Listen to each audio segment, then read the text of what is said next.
Matapos bumisita kay dating Pangulong Gloria Macapagal Arroyo, sina dating Pangulong Fidel Ramos at Joseph Erap Estrada, maugong ngayon ang usap-usapang may namumuong alyansa sa tatlong dating Pangulo para sa eleksyon 2016. Pero sabi ni Estrada, malabong mangyari ito. Wala rin daw bahid politika ang pagbisita niya kay Arroyo. May report si Ruth Cabal. XXX o XXX, yan daw ang alyansang posibleng mabuo sa pagitan ng ex-presidents na sina Gloria Arroyo, Joseph Estrada at Fidel Ramos. Ayon sa abogado ng pamilya Arroyo na si Attorney Ferdinand Topacio, ang mga common supporters daw ng mga dating Pangulo ang nagsusulong nito. Panukala pa lang daw ito, ayaw din daw pangalanan ni Topacio kung sino ang mga supporter na ito.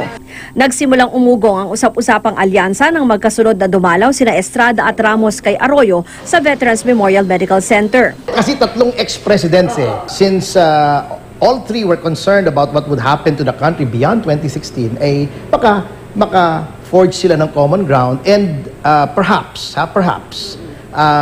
support a common candidate in 2016.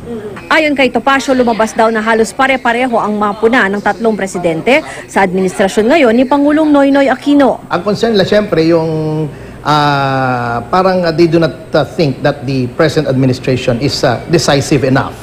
December 22, bumisita si Erap kay Arroyo sa VMMC, alang-alang na rin daw sa diwan ng Pasko. Balak din daw nitong bumisita muli sa Abril, buwan ng kapanganakan nilang dalawa. Pero mismong si Erap na ang nagsabi, wala raw bahid politika ang pagbisita niya. Hindi pinag-uusapan yun. Mukhang malabo yun. Sinusubukan pa ng GMA News na makuha ang panig ni Ramos. Noong Nobyembre, sinasabing nagkausap sina Ramos at Arroyo nang magkita sa VMMC habang nag-golf naman si FVR. Ang Malacanang ayaw munang magkomento sa sinasabing XXX Alliance. Wala rin daw planong bumisita si Pangulong Aquino kay Arroyo. Para sa amin po, magpo-focus na lang kami sa rehabilitation and reconstruction efforts dahil mas marami pong dapat pagtuunan ng pansin kesa sa mga spekulasyon tulad niyan. Bukod sa dalawang dating Pangulo, ayon kay Topacio, dumalaw na rin daw kay Arroyo si Jesus is Lord Movement Leader at dating presidential candidate Eddie Villanueva. Nitong Sabado naman, ang kilalang kritiko noon ni Arroyo na si Archbishop Emeritus Oscar Cruz, bumisita rin kay Arroyo sa VMMC. Nakasabay niyang dumalaw ang vice-presidente noon ni Arroyo na si Noli De Castro. Nais daw niyang makipag-reconcile sa dating Pangulo at ipaunawa sa kanya kung bakit ganon ang naging pagbatikos niya sa administrasyon noon. Gusto rin daw ipaalam ni Cruz na di siya sang-ayon sa pagtrato ng administrasyong Aquino kay Arroyo. Ang tingin ko ba'y parang mayroong persecution, parang vindictive itong ating Pangulo ngayon.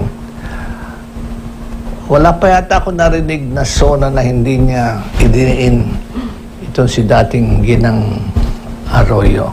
Sa panig ng Malacanang, pinabulaanan ni Secretary Coloma na nagiging vindictive kay Arroyo ang Aquino administration. Ayon kay Coloma, base sa mga ebidensya, ang mga kasong kinakaharap ni Arroyo. Ruth Cabal, GMA News.